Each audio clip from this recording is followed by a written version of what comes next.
The August heat hung heavy over the Romano family home in Brooklyn, the kind of oppressive warmth that made everything feel slower, heavier, more significant.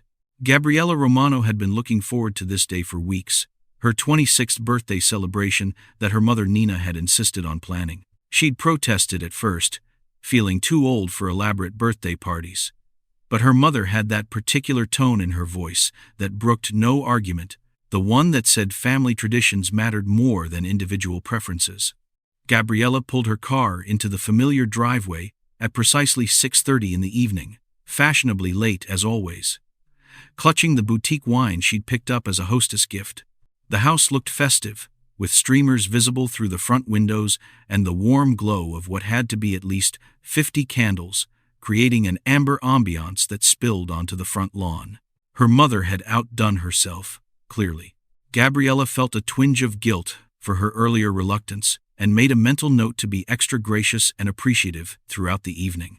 She pushed through the front door with her hip, juggling her purse and the wine bottle, calling out a cheerful greeting that died on her lips the moment she processed the scene before her. The living room had fallen into an unnatural silence, the kind that only happens when everyone has been talking about you and suddenly you've appeared. Faces turned toward her with expressions ranging from pity to awkward discomfort to barely concealed schadenfreude. Her Aunt Maria couldn't even meet her eyes. Her cousin Tony looked like he wanted to sink into the floorboards. And there, in the center of the room beneath a ridiculous banner that read, "Happy Birthday, Gabriella," in glittering letters, stood her younger sister Bianca and her boyfriend Alessandro, holding hands with an intimacy that went far beyond casual comfort. They looked guilty and defiant in equal measure. Bianca's chin tilted up in that characteristic way she had when she knew she'd done something wrong but was daring anyone to call her out on it. Gabriella's mind couldn't quite process what she was seeing. Alessandro Valentini had been her boyfriend for nearly 2 years. They'd talked about moving in together, about futures and possibilities. He'd met her family dozens of times, had sat at this very table for Sunday dinners, had charmed her mother with his old-world manners, and impressed her father with his business acumen. And Bianca, her baby sister, the one she'd protected from bullies in elementary school, the one she'd tutored through algebra, the one she'd comforted through her first heartbreak. The wine bottle slipped from Gabriella's fingers, shattering against the hardwood floor in an explosion of glass and crimson liquid that looked disturbingly like blood. No one moved to clean it up. The silence stretched taut as a wire. It was Bianca who spoke first, her voice shaking but determined. "Gabby, I know this looks bad, but we need to tell you something. We wanted to tell you in private, but Mama insisted on having everyone here, and I thought maybe with family around it would be easier. And I just need you to know that neither of us meant for this to happen, but sometimes, love just finds you when you least expect it. And we can't help how we feel, and I'm so sorry. But I'm also not sorry because this is real, and you need to know that I'm pregnant." The words tumbled out in a breathless rush, and it took Gabriella's mind several seconds to parse them, to arrange them into an order that made sense. Pregnant. Her sister was pregnant, with her boyfriend's child, ex-boyfriend. She corrected herself, mechanically. Because surely, that's what Alessandro was now. Though the thought felt distant and surreal, like something happening to someone else. Alessandro finally spoke, his Italian accent thicker than usual the way it always got when he was emotional. "Gabriella, I am sorry. You are a wonderful woman, but what Bianca and I have, it is something I cannot fight. I did not plan this. We did not plan this, but the baby, it changes everything. I must do the right thing. The right thing. As if there was anything right about any of this." Gabriella's hands had begun to shake, and she clasped them together to hide it, refusing to give anyone in this room the satisfaction of seeing her fall apart. Her mother appeared at her elbow, reaching for her arm, but Gabriella jerked away from the touch. "How long?" Gabriella's voice came out surprisingly steady, cold even, and she saw Bianca flinch.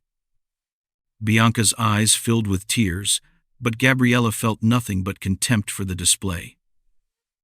4 months, her sister whispered. It started at Tony's wedding. We were both drunk, and you were away on that business trip to Chicago, and it just happened. We tried to stop. Gabby, we really did. But we kept finding ourselves drawn back to each other. And then I found out about the baby last week, and we knew we had to tell you. 4 months. A third of their relationship, Alessandro had been sleeping with her sister. All those late nights he'd claimed he was working at his father's restaurants, all those weekends he'd been mysteriously unavailable, all those times Bianca had suddenly become so interested in Gabriella's relationship, asking pointed questions about whether things were serious, whether Gabriella could really see herself with Alessandro long-term. The betrayal was so complete, so thorough, that Gabriella almost had to admire its scope. Almost. She looked around the room at her assembled family, all of them watching her with varying degrees of sympathy and judgment, waiting to see how she would react, whether she would scream or cry or cause a scene. They wanted a show, she realized. They wanted drama they could discuss for years to come, dissecting her pain over Sunday dinners and holiday gatherings. She wouldn't give them the satisfaction. I need to leave, Gabriella said quietly. And she turned on her heel and walked back toward the door, her steps crunching through broken glass and spilled wine, leaving dark red footprints on the hardwood that would stain if no one cleaned them up soon. Gabriella, wait, please. We need to talk about this. Bianca's voice rose to a wail behind her, but Gabriella didn't turn around, didn't acknowledge the plea, just kept walking until she reached her car and drove away from the house where she'd grown up, away from the family who had just revealed themselves to be strangers. The next 3 weeks passed in a blur of numbness and frantic activity. Gabriella threw herself into her work with an intensity that had her colleagues concerned and her boss delighted. She'd always been good at her job as a marketing consultant, but now she was exceptional. Fueled by the need to prove that she didn't need Alessandro, didn't need Bianca, didn't need any of them. She took on extra clients, worked 16-hour days, and slept in her office more often than not. She ignored the calls from her mother, the tearful voicemails from Bianca, the apologetic text messages from Alessandro that somehow made everything worse. She changed her phone number after the first week and moved out of the apartment she'd shared with 2 roommates into a smaller studio in Manhattan that cost twice as much but was hers and hers alone. It was during this period of self-imposed isolation that opportunity knocked in the form of Marcus Chen, her most demanding client and the owner of a rapidly expanding tech startup. He'd been impressed with her work on his company's rebranding campaign and wanted to introduce her to an associate who was looking for someone to handle the marketing for a chain of upscale Italian restaurants he'd recently acquired. The owner is very particular, Marcus warned her over coffee at their usual meeting spot in Midtown. Old school, traditional, expects excellence in everything. But if you can impress him, Gabriella, this could be the account that takes your career to the next level. We're talking flagship locations in New York, Miami, and Los Angeles, with plans to expand to Chicago and Boston within the year. The budget is essentially unlimited. Gabriella's interest was piqued despite her exhaustion. An account like that would establish her as a major player in the industry, would give her the financial freedom to start her own consulting firm if she wanted. It would prove that she was more than the girl whose sister stole her boyfriend, more than a supporting character in someone else's drama. Set up the meeting, she told Marcus, and he smiled with satisfaction.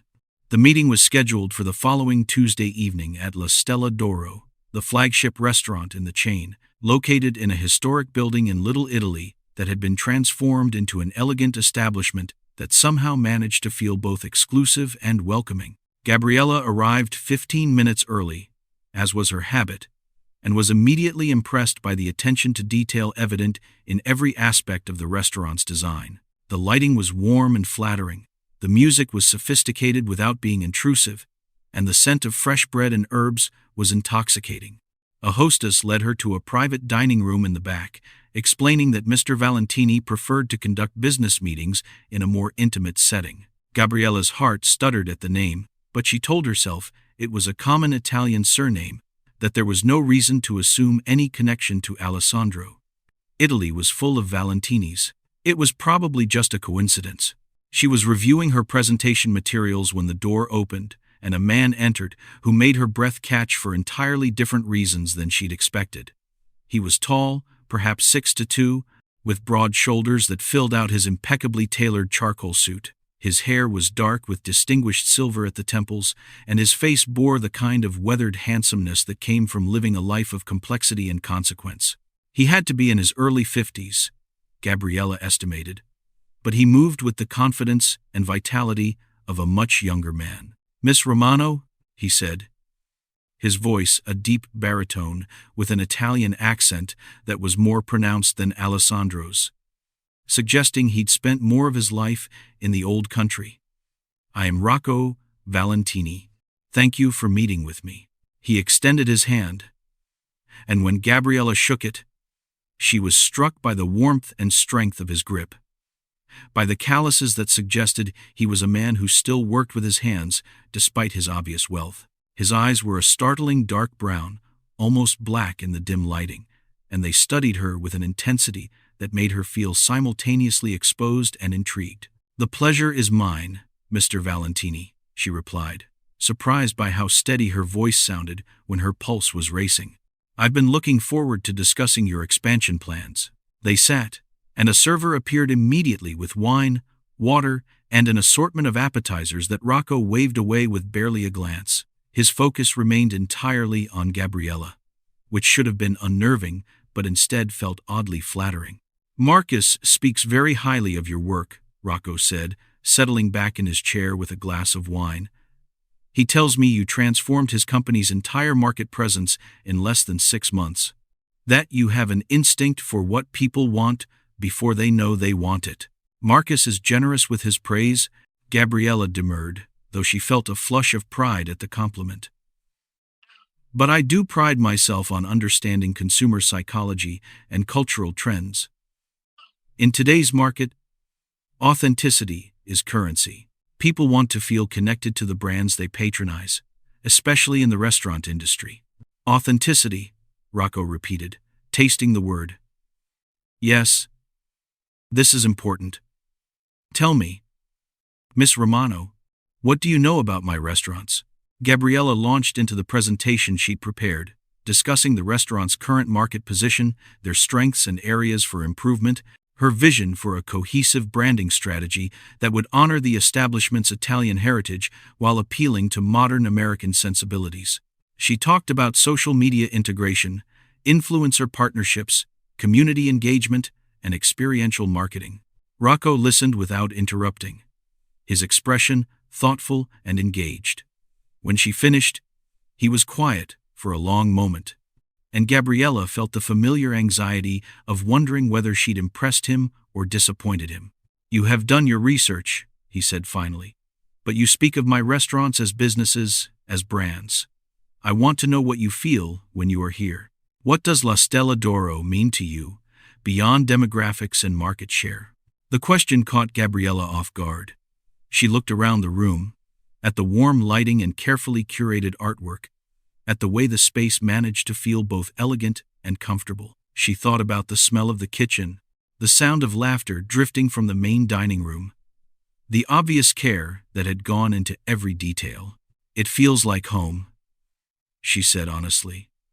"Not my home, necessarily, but someone's home. It feels like the kind of place where important moments happen. First dates, anniversaries, reconciliations, celebrations. It feels like a place that honors tradition while embracing the present. It feels like love." Something shifted in Rocco's expression, a softening around his eyes that made him look younger and more vulnerable. "Yes," he said quietly. "Yes, exactly this. My wife, she designed these spaces.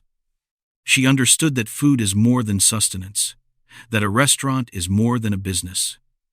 It is a place where life happens, where memories are made. She has been gone for 3 years now, but her vision remains." The grief in his voice was palpable, and Gabriella felt an unexpected surge of empathy for this stranger. She recognized that particular quality of loss, the way it colored everything even as you continued to function and move forward. "I'm very sorry for your loss," she said, meaning it. Your wife had a beautiful vision. I would be honored to help share it with a wider audience. Rocco met her eyes, and for a moment, something passed between them. An understanding that went beyond business, beyond the professional relationship they were ostensibly there to establish. Then he smiled, and the moment passed, though its echo remained. I think we will work well together, Miss Romano. When can you start? They spent the next 2 hours discussing logistics, timelines, and budgets. And by the time Gabriella left La Stella d'Oro that night, she had landed the biggest account of her career and couldn't shake the feeling that her life had just taken a significant turn, though she couldn't quite articulate why. Over the next week, Gabriella threw herself into the project with even more intensity than usual. She visited all 3 of the existing restaurant locations, interviewed staff members, surveyed customers, and immersed herself in understanding the unique culture Rocco had created. She found herself thinking about him more often than was strictly professional, remembering the way his eyes had lit up when she described the restaurant as feeling like love, the way his voice had softened when he spoke of his late wife. She told herself it was just admiration for a successful businessman, appreciation for a client who understood and valued her work. She refused to examine the flutter in her stomach when his name appeared on her phone, or the way she found herself dressing with extra care on days when she knew they'd be meeting. It was during their 3rd meeting, this time at the Miami location, that Rocco began to reveal more of himself beyond the professional facade. They were reviewing the restaurant's local press coverage when he suddenly asked, "You are not married, Miss Romano? No boyfriend? Wondering where you are on this Tuesday evening?" The question was casual, but there was something in his tone that suggested genuine interest rather than mere small talk. Gabriella felt her chest tighten at the mention of boyfriends, at the reminder of the betrayal she'd been trying so hard not to think about. "No," she said, keeping her voice light. "I recently ended a relationship, actually. It seemed like the right time to focus on my career." "Ah," Rocco said, and she thought she detected a note of satisfaction in the sound. The timing of endings is rarely convenient, but often necessary. I have found that sometimes we must lose what we thought we wanted to make room for what we truly need. It was such an unexpectedly philosophical observation that Gabriella found herself studying him more closely, noticing the laugh lines around his eyes, the way his hands moved expressively when he talked, the ring he still wore on his left hand despite his wife's passing. "Is that what happened with you?" she asked, then immediately regretted the personal question. "I'm sorry. That was too forward." No, Rocco said, waving away her apology. "You are right to ask. Yes. In a way.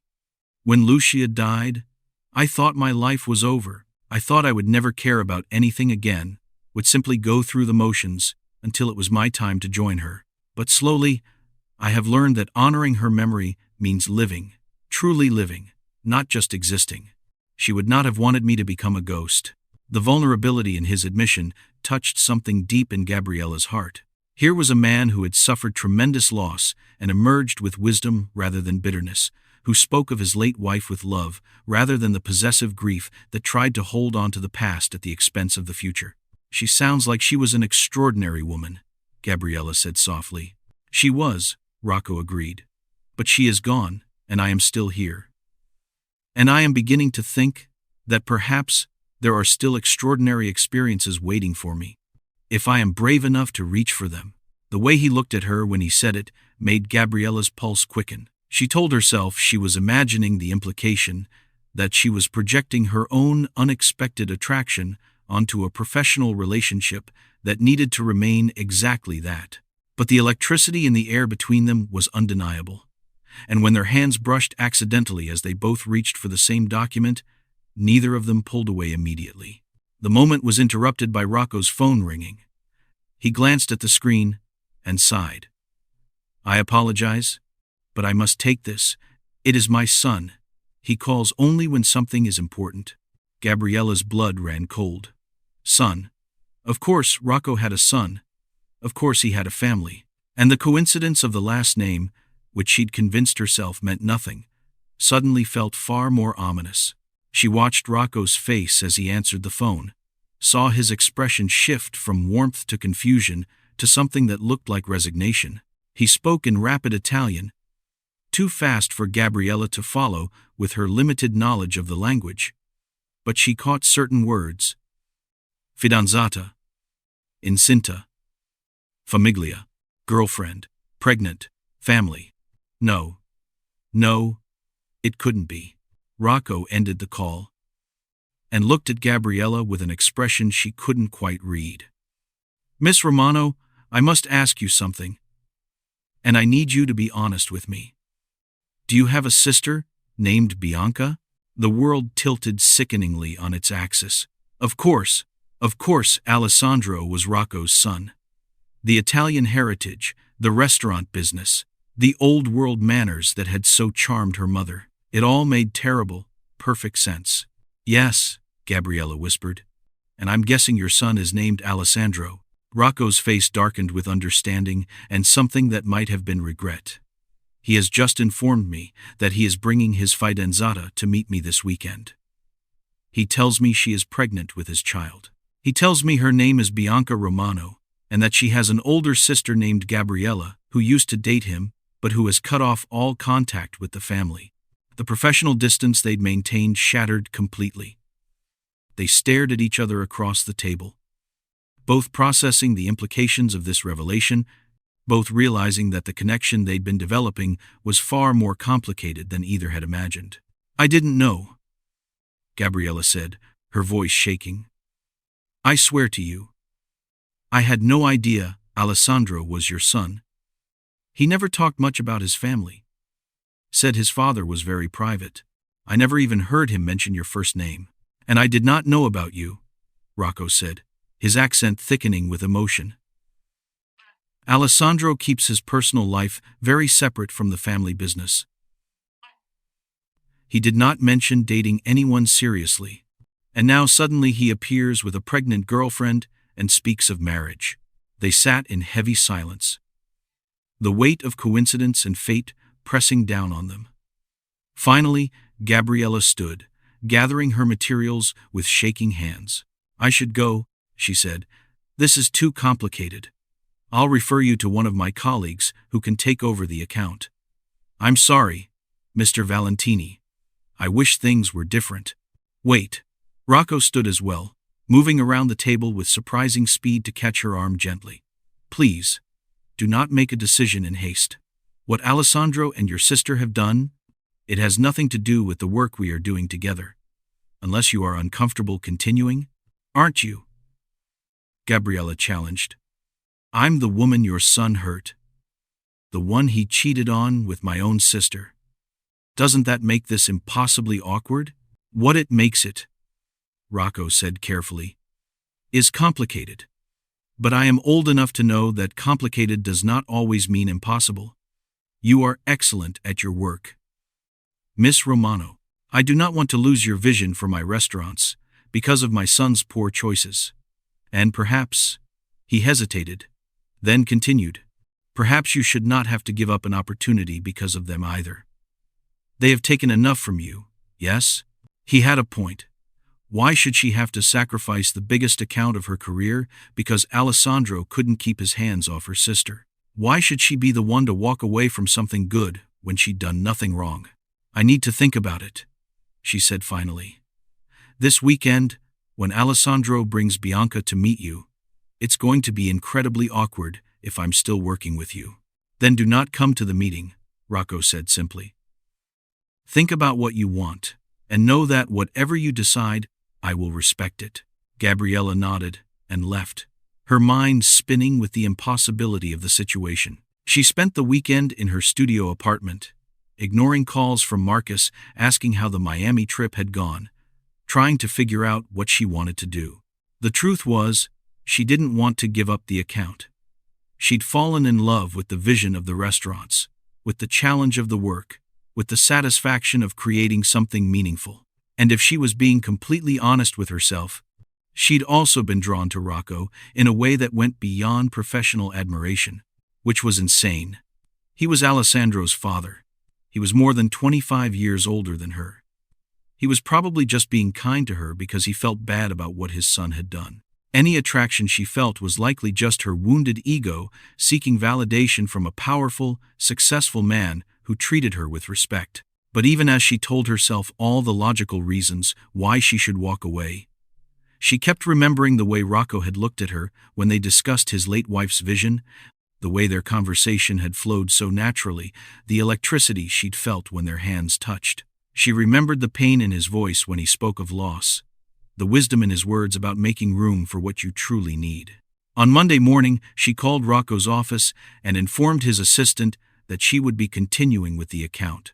She didn't let herself question the decision too closely. The next 2 weeks passed smoothly as they worked together, carefully avoiding any discussion of Alessandro and Bianca, maintaining professional boundaries that grew increasingly difficult to sustain. Every meeting felt charged with unspoken awareness. Every accidental touch lingered a moment too long. Every conversation drifted toward the personal before they caught themselves and redirected. Gabriella told herself she could handle this, that she could separate her growing feelings from the professional relationship, that nothing would actually happen because it couldn't happen. She should have known better. It was a Thursday evening when everything exploded. Gabriella had been scheduled for a routine meeting with Rocco at his primary residence in Westchester to review the final marketing materials before the official campaign launch. The estate was breathtaking, a sprawling property that managed to feel both imposing and welcoming, surrounded by perfectly manicured gardens and protected by a security gate that seemed excessive for a restaurant owner. She was ushered into Rocco's study by a member of his household staff. A large room lined with books and dominated by an antique desk that looked like it belonged in a museum. Rocco was on the phone when she entered, speaking in rapid Italian with increasing agitation. He waved her toward a chair and held up one finger, indicating he'd just be a moment. That's when she heard the shouting from the entrance hall. Male voices, one of them achingly familiar, raised in anger and argument. Her stomach dropped as she recognized Alessandro's voice, and a moment later, her sister's higher pitch joined the chaos. Rocco's expression turned thunderous. He ended his call abruptly and strode toward the study door just as it burst open, revealing Alessandro with Bianca trailing behind him, her pregnant belly now prominently visible. The four of them froze in a terrible tableau, everyone's faces registering shock and varying degrees of anger and disbelief. "What is she doing here?" Alessandro demanded, pointing at Gabriella with barely controlled fury. "Papa!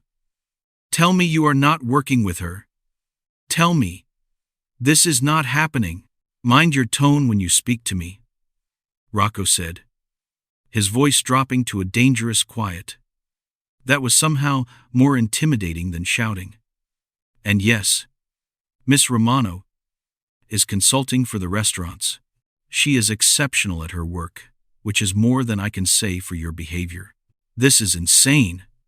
Alessandro turned on Gabriella, his handsome face twisted with contempt. "What kind of game are you playing? First, you refuse to accept Bianca's apologies. You cut off your entire family. And now, you show up here, working with my father? Are you trying to manipulate him, to get revenge on me through the business?" The accusation was so outrageous that Gabriella actually laughed, a sharp bark of disbelief. "You think I engineered this? I didn't even know Rocco was your father until 2 weeks ago." "Alessandro." "Gabby, please." Bianca stepped forward, her eyes pleading. "I know you're angry with us, and you have every right to be. But this is too much. You can't actually be involved with Rocco. He's Alessandro's father. He's old enough to be your father. This is sick." "Involved?" Gabriella's voice rose, despite her best efforts to stay calm. "I'm his marketing consultant, Bianca. I'm doing my job. Not everything is a romantic conspiracy." "My son makes a good point, though I do not appreciate his tone," Rocco interjected, his gaze moving between Gabriella and Alessandro. "This situation is complicated. Perhaps it would be best if we all discussed this calmly." "There's nothing to discuss," Alessandro snapped. "Either she goes, or I do. You choose, Papa." Your business consultant or your son and your grandchild. It was an ultimatum designed to force Rocco's hand, and Gabriella felt her heart sink as she realized she was about to lose the account and the man she'd been trying not to fall for. Of course, Rocco would choose his family. What father wouldn't? Before Rocco could respond, the sound of screeching tires and shouting from outside interrupted the confrontation. Enzo, Rocco's head of security, whom Gabriella had met briefly, burst into the study, his face grim. "Boss, we have a situation. Santoro's men are at the gate, armed. They're demanding you come out." Rocco's entire demeanor changed instantly, from frustrated father to something far more dangerous. "How many?" "At least 8 that we can see. Maybe more in the vehicles." "Santoro?" Gabriella asked, confused. "What's happening?" It was the fear in Bianca's face that made Gabriella's blood run cold. Her sister clearly knew exactly what was happening, which meant Alessandro had told her things about his father's business that Alessandro had never shared with Gabriella. "Everyone, to the safe room," Rocco commanded, his voice leaving no room for argument. "Now, Papa, surely we can talk to them," Alessandro began. But Rocco cut him off with a look. "The safe room, immediately. Enzo, full lockdown protocol." As Enzo began speaking rapidly into his radio and the sound of approaching vehicles grew louder, Gabriella finally understood that Rocco Valentini wasn't just a successful restaurant owner. The excessive security, the dangerous edge she'd sometimes glimpsed beneath his charm, the way people deferred to him with more than just respect. Rocco Valentini was exactly what Alessandro had clearly tried to distance himself from. Exactly what the name should have warned her about if she'd been paying attention. He was mafia, and she'd just walked into a war zone. The safe room was everything Gabriella would have expected from a mafia boss's panic room if she'd ever thought about such things, which she decidedly had not until approximately 3 minutes ago. Located in the basement of the estate and accessed through a hidden door behind a bookshelf that felt absurdly like something from a movie, the space was surprisingly spacious and well-appointed. Reinforced steel walls, multiple monitors showing security camera feeds from around the property, a small kitchenette, a bathroom, and even a seating area with leather couches that probably cost more than Gabriella's yearly rent. She sat on one of those expensive couches now, watching the monitors with horrified fascination as men with guns took up positions around Rocco's estate. On screen, Enzo and what had to be at least 15 security personnel moved with practiced efficiency, transforming the beautiful grounds into a fortified position. This was clearly not the first time this had happened. Alessandro paced the room like a caged animal, his earlier anger at finding Gabriella there now redirected into agitation about the attack. Bianca had curled herself into a corner, one hand protectively over her pregnant belly, tears streaming silently down her face.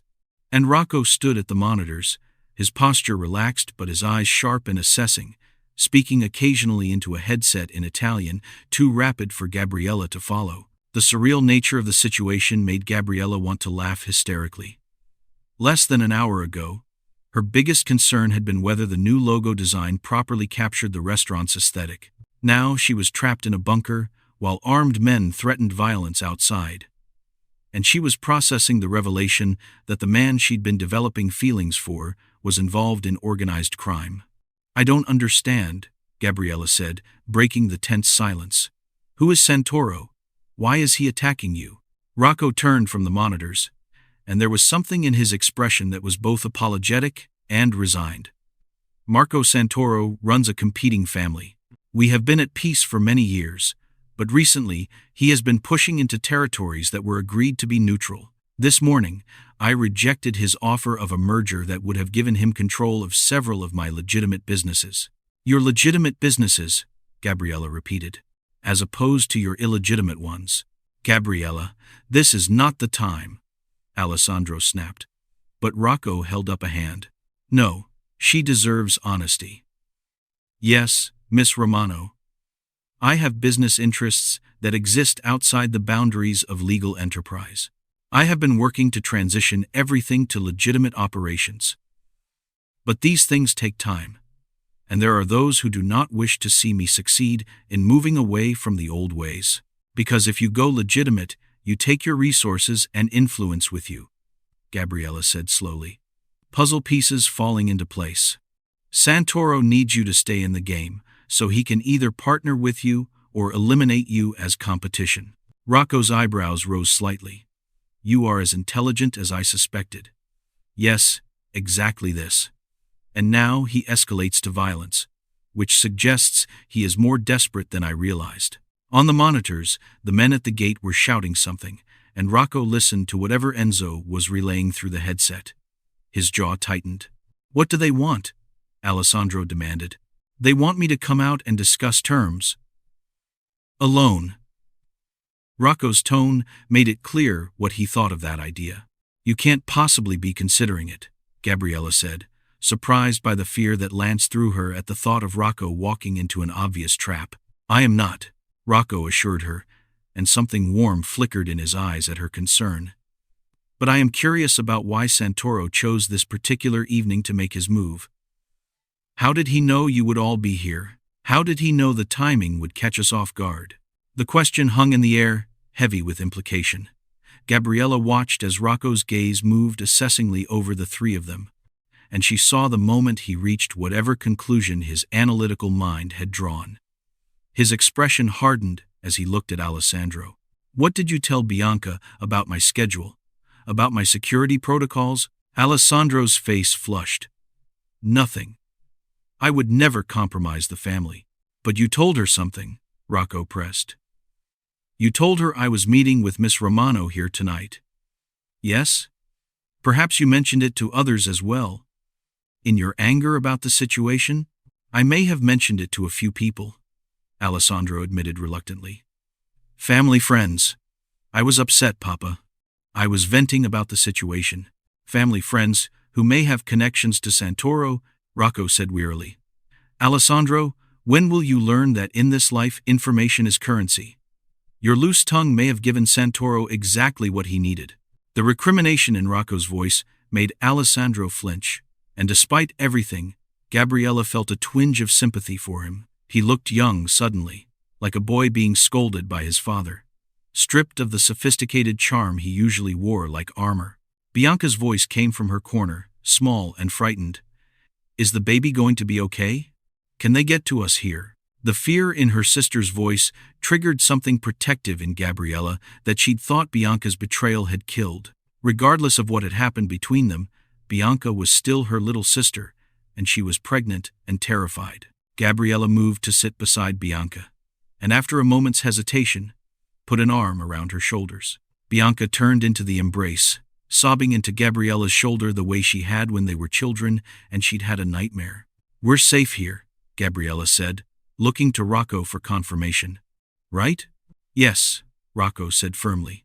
This room can withstand significant assault, and Ex.So and the security team are the best in the business. Santoro will posture and make demands. But he will not risk the escalation that would come from actually harming us. This is a message, not an execution. As if to prove his point, the sound of gunfire suddenly erupted from the monitors. Gabriella flinched, but Rocco didn't even blink, just watched the screens calmly as his security team returned fire at what appeared to be warning shots from Santoro's men. They are shooting at the fountain, Rocco observed, making noise, showing force. This will be over soon. He was right. Within 15 minutes, the attackers retreated, their vehicles peeling away from the estate with the same dramatic flair they'd arrived with. Ex.So's voice came through the headset, and Rocco listened intently before responding. It is safe now, he announced. But we will remain here for another 30 minutes, while the security team does a full sweep to ensure there are no surprises left behind. The pronouncement should have relieved the tension in the room, but instead, it seemed to intensify it. With the immediate danger past, the emotional complications that had brought them all together in this room came rushing back. Alessandro was the first to speak. Papa, we need to discuss this situation with Gabriella. This cannot continue. You are right, Rocco agreed, surprising everyone. This cannot continue as it has been. But perhaps not in the way you think. Miss Romano, I apologize that you were caught up in this violence. I should have been more forthcoming about the nature of my business when we began working together. If you wish to end our professional relationship, I will understand and will ensure you are compensated for all your work thus far. And if I don't wish to end it? Gabriella heard herself ask, surprising even herself. Then we need to acknowledge that your safety may be at risk. Santoro now knows you are connected to me, and he is the type of man who uses any leverage he can find. I would need to provide you with security, which means bodyguards, restricted movements, constant vigilance. It is not a small thing I am asking. You're not asking, Gabriella pointed out. I'm offering. There's a difference. Gabriella, this is insane, Bianca said, pulling away from her sister's embrace. These people are dangerous. They shoot at each other. You need to walk away from this, like you walked away from my relationship. The words were out before Gabriella could stop them, sharp and cutting. Bianca flinched, as if she'd been slapped. That's not fair, Bianca whispered. No, what's not fair is you suddenly caring about my safety and well-being when you didn't care enough about my feelings to keep your hands off my boyfriend. Gabriella shot back, all the anger she'd been suppressing for weeks suddenly boiling over. You don't get to play concerned sister now. Bianca, you gave up that right when you got pregnant with Alessandro's baby. I never meant to hurt you, Bianca cried. I fell in love with him. Gabby, I know the timing was terrible and the way it happened was wrong. But I can't help how I feel, and neither can you, apparently, since you're clearly developing feelings for his father. The accusation hung in the air, and Gabriella felt heat flood her cheeks. She opened her mouth to deny it, but Rocco spoke first. Enough, he said quietly, but with enough authority that both women fell silent. This is not the time or place for family confrontations. We have all been through a traumatic experience tonight. Bianca is pregnant and needs rest. Alessandro needs to think carefully about who he trusts with information. And Miss Romano and I need to discuss the future of our business relationship in private. He looked at Alessandro. Take Bianca home. Make sure she is comfortable. We will speak tomorrow about security improvements and information protocols. Alessandro looked like he wanted to argue, but something in his father's expression stopped him. He helped Bianca to her feet, and Gabriella watched as her sister leaned heavily against her boyfriend, the weight of pregnancy and emotional exhaustion evident in every line of her body. At the door to the safe room, Bianca turned back. Gabby, I really am sorry. For all of it, and I'm scared for you if you stay involved in this world. I know, Gabriella said, because despite everything, she could see that her sister's fear was genuine. But I'm an adult, Bianca. I make my own choices. After they left, Gabriella and Rocco remained in the safe room, the silence between them charged with everything that had been said and everything that remained unspoken. Finally, Rocco gestured to the couch. Sit, please. We should talk. Gabriella sat, and Rocco settled into the chair across from her, maintaining a respectful distance that somehow felt more significant now than it had before. He looked tired, she realized, the events of the evening finally showing in the set of his shoulders and the lines around his eyes. I owe you several apologies, he began. First, for not being honest about the full nature of my business. I have been transitioning to legitimate operations for the past 3 years, since Lucia's death. But I am not there yet.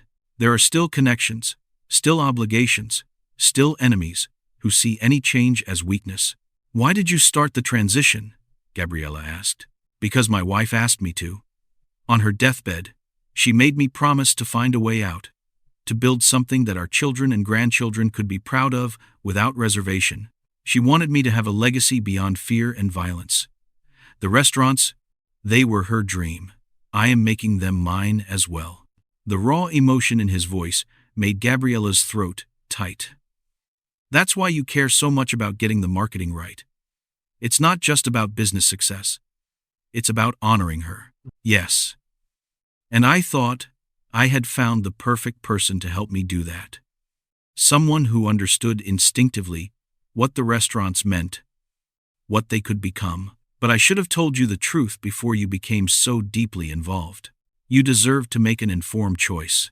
I'm making one now, Gabriella said.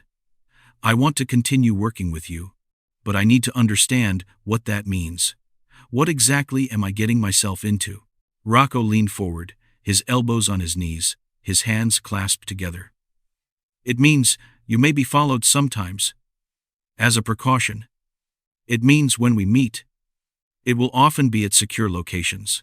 It means there will be a man named Enzo who will become very familiar to you because he will be assigned as your primary bodyguard.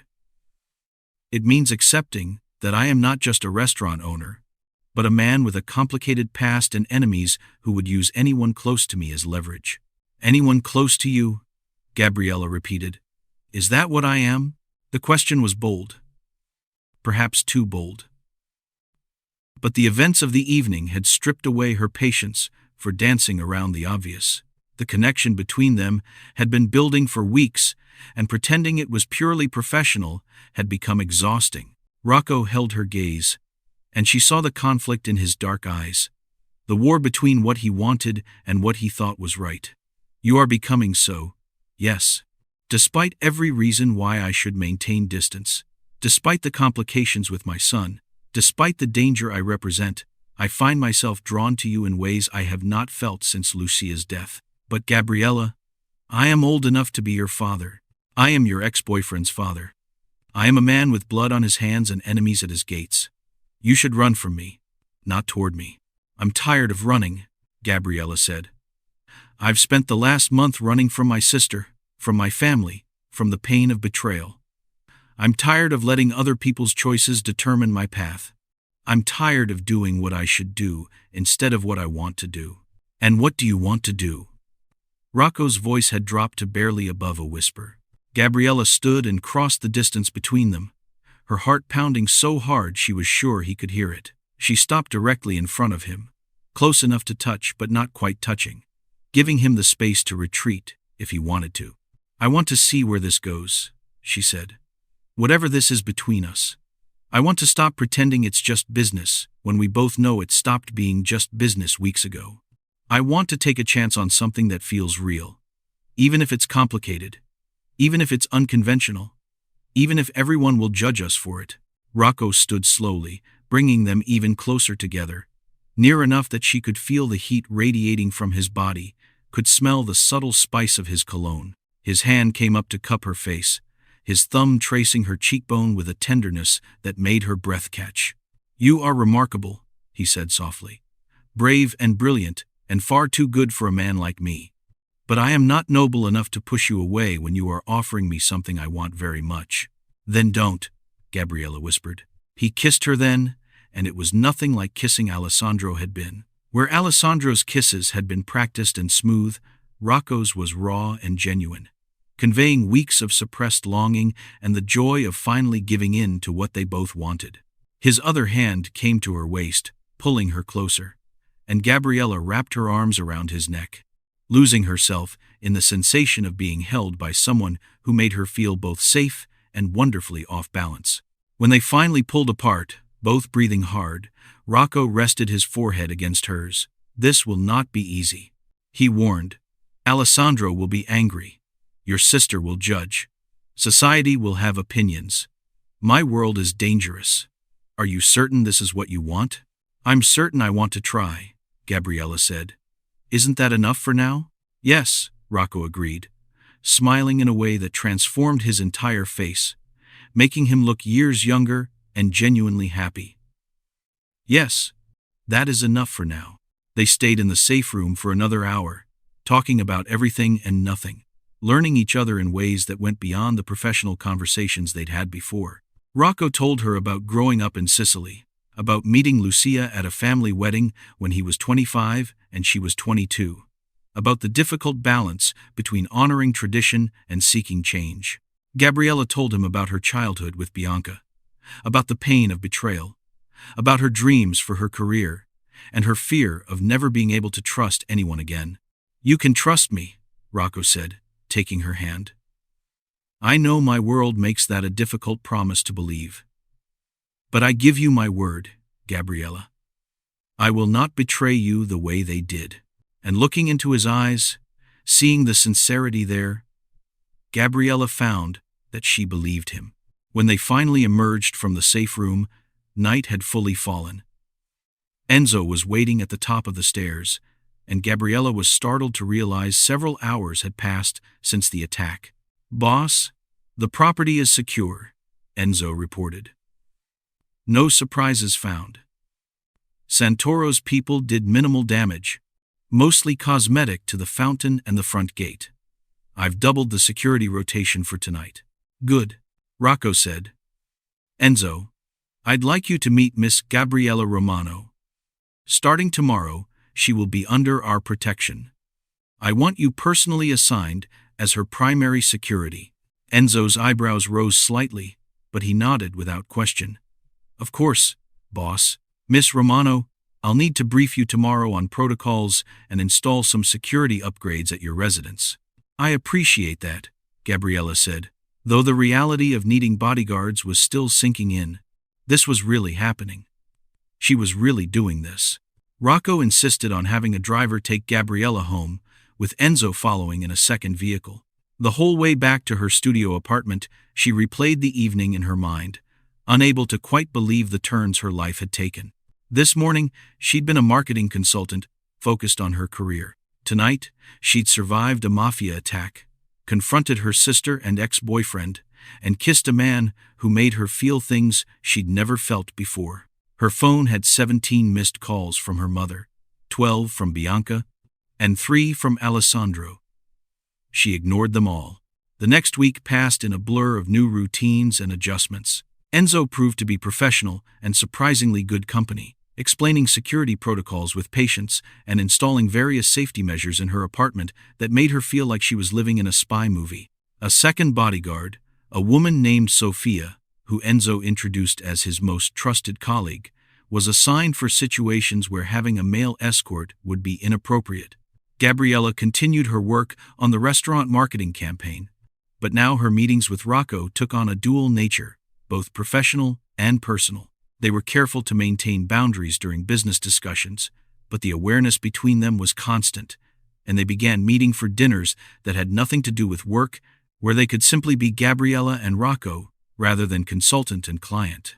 They kept their relationship quiet, both aware that revealing it too soon would trigger exactly the family drama they wanted to avoid. Alessandro called his father repeatedly, demanding to know if that woman was still working on the campaign, and each time Rocco calmly informed his son that business decisions were not subject to his approval. Bianca continued to reach out to Gabriella, leaving voicemails that ranged from apologetic to angry to worried.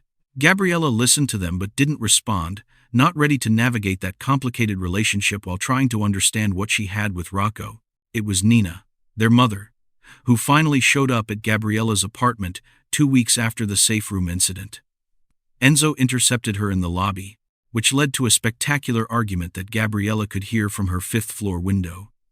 She sighed and called down to tell Enzo to let her mother up. Nina Romano swept into the apartment like an avenging angel, all righteous maternal fury and expensive perfume. "What is this nonsense with bodyguards? What have you gotten yourself into, Gabriella?" "Hello, Mother. How lovely to see you too," Gabriella said dryly. "Would you like some tea? I would like an explanation. Bianca tells me you're involved with that man. With Rocco Valentini. Tell me it's not true. Tell me you're not actually dating your ex-boyfriend's father, who is apparently some kind of criminal." Gabriella had known this conversation was coming, had prepared several different responses depending on her mother's approach. But faced with Nina's actual distress, she found she didn't have the energy for games or deflection. "It's true," she said simply.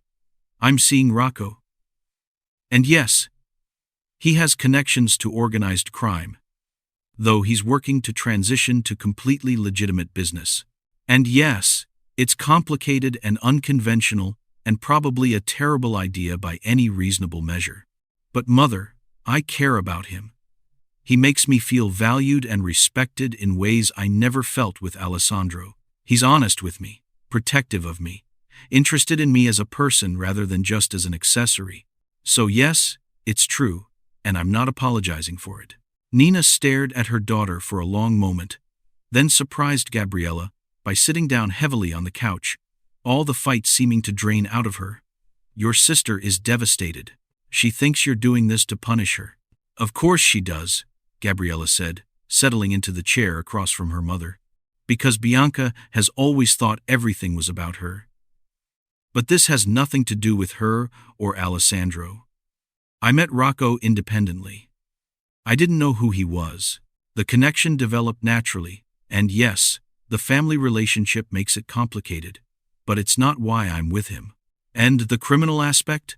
Nina asked. That doesn't concern you? It concerns me, Gabriella admitted. But he's been honest about it, about the risks, about what he's trying to build instead. I'm not naive, Mother. I know this isn't a fairy tale, but I'm tired of making decisions based on fear or what other people think I should do. I'm choosing something for myself, and I need you to respect that, even if you don't understand it. Nina was quiet for a long time, studying her daughter with an expression Gabriella couldn't quite read.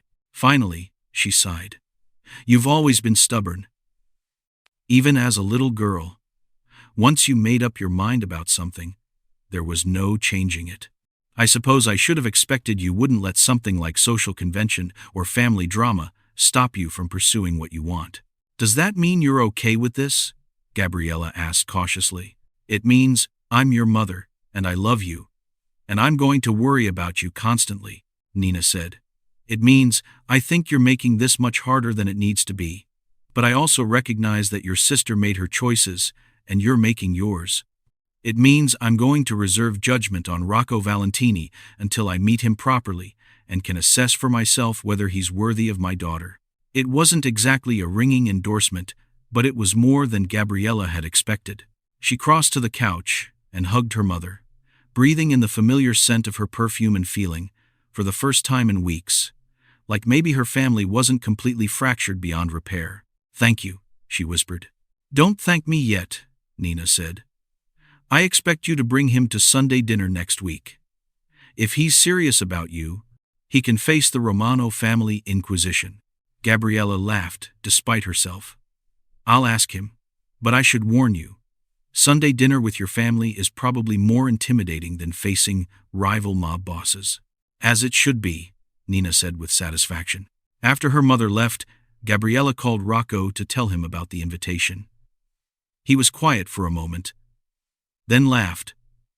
A warm, genuine sound that made her smile. Your mother sounds formidable. I accept the challenge. But Gabriella, you should know that if we do this, if we make our relationship public to your family, there is no going back. Alessandro will know. Bianca will know. It will force conversations and confrontations we have been avoiding. I know, Gabriella said. But we can't hide forever. And honestly, I'm tired of sneaking around like we're doing something wrong. If we're going to be together, we should be together openly. Then Sunday dinner it is, Rocco agreed. Though I may bring Enzo, just in case your family is more dangerous than Santoro. They were still laughing about it when Gabriella's phone buzzed with a text from an unknown number. She glanced at it, and her blood ran cold. Tell your boyfriend his time is running out. Either he deals, or everyone he cares about suffers. That includes pretty marketing consultants. M.S. Rocco, she said, her voice shaking as she read him the message. I think Santoro just threatened me. The silence on the other end of the line was heavy and dangerous. When Rocco spoke again, his voice had taken on that cold, authoritative tone she'd heard in the safe room. Send me a screenshot immediately. Do not respond. Is Enzo still with you? He's in the lobby. Good. I am sending additional security to your building right now. Do not leave your apartment. I will be there within the hour. Rocco, I'm scared. I know, Kara. But you are safe. I will not let anything happen to you. This is a mistake Santoro will regret. Rocco arrived in 45 minutes, accompanied by Enzo and 3 other security personnel who immediately began sweeping Gabriella's apartment and the building for any signs of surveillance or threat. Gabriella had never seen Rocco like this. All cold fury and calculated violence, barely contained beneath a civilized surface. It should have frightened her.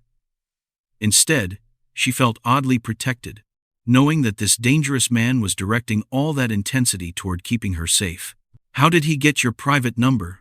Rocco demanded, studying the threatening text. "I don't know. I only gave it to a handful of people after I changed it following the breakup." They both turned to look at each other as the same realization dawned. There was really only one person who had both access to Gabriella's new number and a reason to share it with people who might want to use it against Rocco. "Bianca," Gabriella whispered. "We don't know that for certain," Rocco said. But his tone suggested he thought it was likely, but we will find out. Within an hour, they had their answer. One of Rocco's people traced the leak back to a friend of Bianca's who had connections to the Santoro family. Whether Bianca had shared the number, knowing what it would be used for, or whether she'd simply been careless in her conversation with the wrong person, the result was the same. Gabriella's safety had been compromised by her own sister. "I need to talk to her," Gabriella said, reaching for her phone. But Rocco caught her hand. "Not yet. First, we deal with Santoro. Then we handle family complications." "Deal with him how?"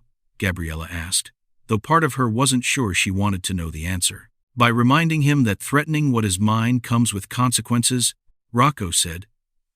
And there was something in his eyes that reminded Gabriella exactly what world she'd entered. "But do not worry, Kara.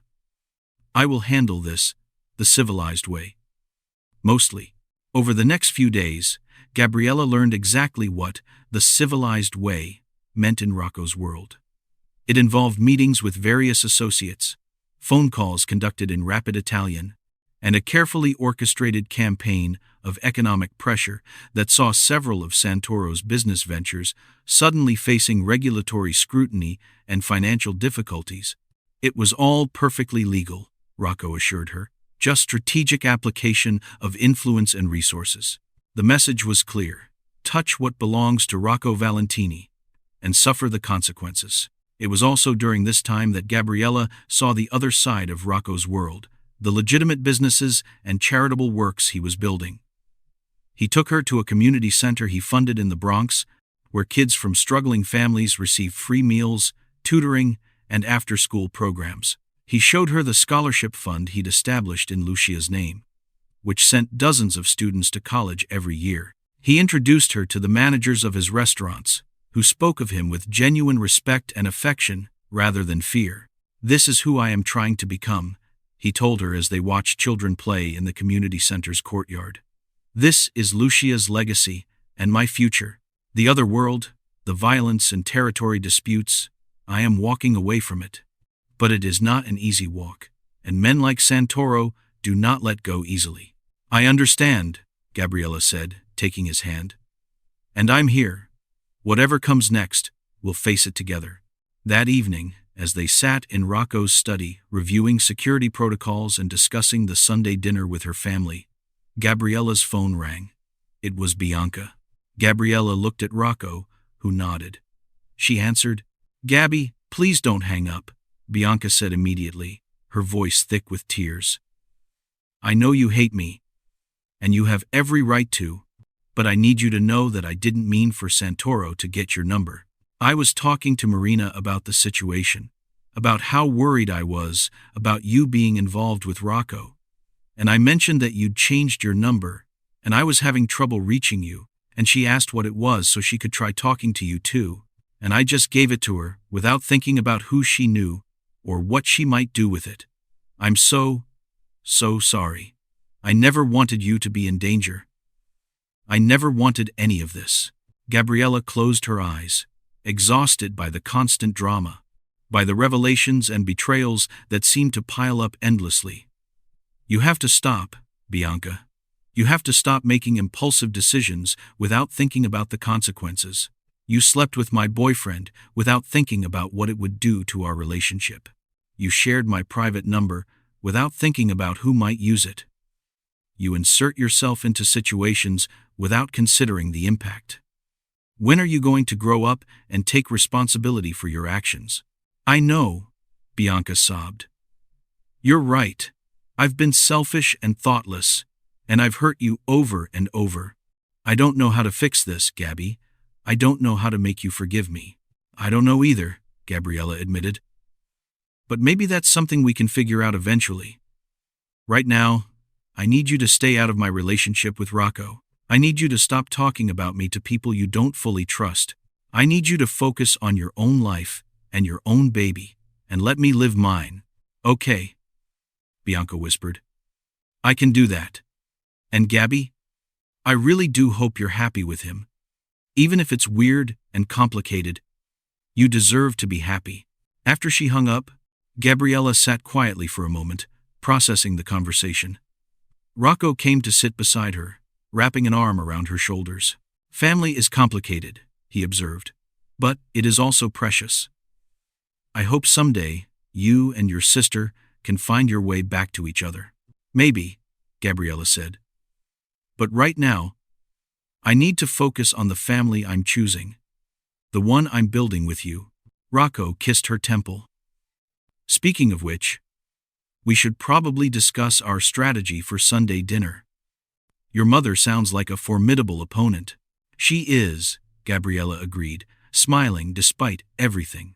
But I have faith in you. If you can handle rival mob bosses, you can handle the Romano family, probably. Sunday dinner approached with inevitable dread and anticipation, and Gabriella found herself more nervous about this meal than she had been about any business presentation or even the attack on Rocco's estate. This felt more significant somehow, like crossing a threshold that would determine the course of everything that came after. Rocco arrived at her apartment to pick her up, looking devastatingly handsome in a navy suit that was carefully calibrated to look expensive but not ostentatious. He carried flowers for her mother and a bottle of wine that Gabriella knew cost more than her monthly rent, but didn't look like it did. "Ready?" he asked, offering her his arm. Gabriella took it, feeling the solid strength of him, drawing courage from his calm confidence. Ready as I'll ever be. Enzo followed them in a separate vehicle, maintaining a discreet distance but close enough to respond to any threat. The drive to her childhood home felt both too long and too short, and before Gabriella was truly prepared, they were pulling into the familiar driveway where this whole complicated mess had started. The door opened before they could knock, and Nina stood there, assessing Rocco with the shrewd gaze of a mother determined to protect her daughter. Rocco met that gaze evenly, neither challenging nor deferring, simply present and respectful. "Mrs. Romano," he said, offering the flowers. "Thank you for welcoming me into your home. Gabriella speaks of you with great love and respect." "Mr. Valentini," Nina said, accepting the flowers but not yet smiling. "I wish I could say Gabriella has told me much about you, but apparently you're quite good at maintaining privacy." "In my business, privacy is survival," Rocco said simply. "But I am here today with no secrets and no pretense. I care deeply for your daughter, and I wish to know her family." Something in Nina's expression softened slightly. "Well, come in then. But I warn you, the rest of the family is not as diplomatic as I am." She wasn't wrong. Gabriella's aunts, uncles, and cousins filled the house, and the moment Rocco was introduced, the room erupted into barely concealed whispers and speculation. Alessandro had apparently been invited as well, with Bianca at his side, and the tension when they all entered the dining room was thick enough to cut with a knife. The meal was excruciating in the way only family gatherings can be, with pointed questions disguised as polite conversation and awkward silences punctuated by someone's aunt commenting loudly about propriety and appropriate relationships. Through it all, Rocco remained unflappable, answering questions honestly without offering more information than necessary, charming Gabriella's grandmother with stories of Sicily, and impressing her father with his knowledge of business and finance. It was Alessandro who finally broke the fragile peace, standing abruptly with his wine glass in hand. "I would like to propose a toast," he announced, his accent thick with emotion and wine, "to my father, who has apparently decided that there are no boundaries he will not cross, no relationships he will not destroy, in his pursuit of whatever he wants." "Alessandro," Rocco said quietly, a warning in his tone. But Alessandro was beyond listening. "No, Papa, you have said your piece. Now I will say mine. You stand there, the perfect gentleman, charming everyone with your manners and your money. But what you are doing is a betrayal. You take up with my ex-girlfriend, flaunt the relationship in front of the family, and expect everyone to simply accept it because you are Rocco Valentini and what you want, you take." The room had fallen silent, everyone watching the confrontation with horrified fascination. Gabriella started to stand, to defend Rocco, but he placed a gentle hand on her shoulder, keeping her seated. "You are right," Rocco said, surprising everyone. "I am taking something that complicates your life, that makes family gatherings awkward, that forces you to confront uncomfortable realities. But I am not taking Gabriella from you, Alessandro. You gave her up when you betrayed her trust and chose your own desires over your commitment to her. What Gabriella and I have built together is separate from what you lost through your own choices. She is too young for you." Alessandro shot back. "Everyone can see it. She is closer in age to me than to you. This is not love, Papa. This is you, trying to recapture your youth through a woman young enough to be your daughter." "Enough!" Gabriella stood now, her voice cutting through the room with surprising authority. "You don't get to do this, Alessandro. You don't get to cheat on me, get my sister pregnant, and then stand here judging my choices. You don't get to question my autonomy or Rocco's motives when you know nothing about our relationship beyond what you've assumed. I am not a prize you lost, or a possession Rocco took. I am a grown woman, making my own decisions. And I choose to be with Rocco because he treats me with respect, honesty, and genuine care. If that makes you uncomfortable, that's your problem, not mine." The silence that followed was deafening. Then, unexpectedly, Gabriella's father began to clap slowly. "Well said, daughter. Well said. Alessandro, sit down. You're making a fool of yourself." "But Papa," Alessandro began, turning to his own father. "Sit," Rocco commanded, and Alessandro sat, all the fight draining out of him. Rocco turned to address the assembled family. "I understand this situation is unusual. I understand there will be judgment and gossip. But I will tell you what I have told Gabriella. I have not felt truly alive since my wife died 3 years ago. I was going through motions, building businesses, fulfilling obligations, but there was no joy in it, no connection. And then I met Gabriella, and I remembered what it felt like to want something for myself rather than for duty or honor or legacy. She makes me laugh. She challenges me. She sees beyond the surface to who I truly am and who I am trying to become. If that is wrong, if choosing happiness over convention is a betrayal, then I am guilty as charged. But I will not apologize for finding something real and choosing to pursue it." The speech was delivered with such sincerity that Gabriella saw several of her relatives dabbing at their eyes. Even Bianca looked moved, though she wouldn't meet Gabriella's gaze. It was Nina who spoke next, standing at the head of the table with the authority of the family matriarch. "Life is complicated. Love is messy. Family is difficult. But we are Romanos, and we have survived worse than an unconventional relationship. Rocco Valentini, you are welcome at my table as long as you treat my daughter with the respect and care she deserves. Alessandro Valentini, you will learn to live with choices you don't like, just as Gabriella has had to live with choices you made. And all of you," she looked around the room, "will remember that family means accepting each other even when we don't understand each other's decisions. Now, can we please finish dinner like civilized people?" The tension broke, and conversation resumed, though it remained somewhat stilted. Gabriella reached under the table for Rocco's hand, and he squeezed hers, a silent acknowledgement that they'd survived the first major test together. After dinner, as guests were leaving and the family was dispersing, Bianca approached Gabriella hesitantly. "Can we talk? Just for a minute?" Gabriella looked at Rocco, who nodded and moved away to give them privacy. "I meant what I said on the phone," Bianca said quietly. "I'm sorry for everything, and I'm going to do better. I'm going to think before I act. I'm going to respect your boundaries. And Gabby, I'm happy for you. Really. Rocco looks at you the way I always wanted Alessandro to look at me. And I realize now that he never did.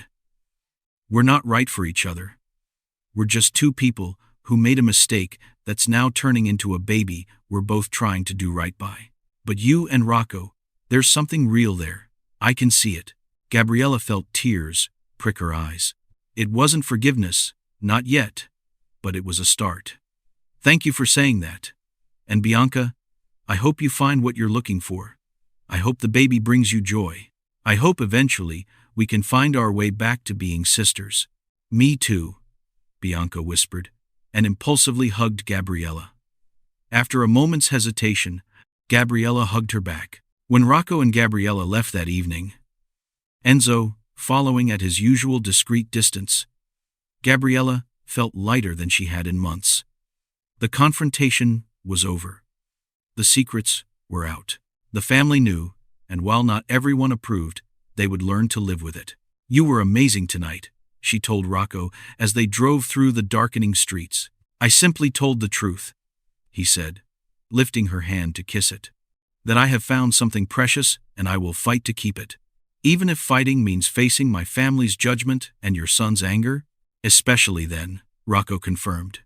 You are worth fighting for. Gabriella Romano.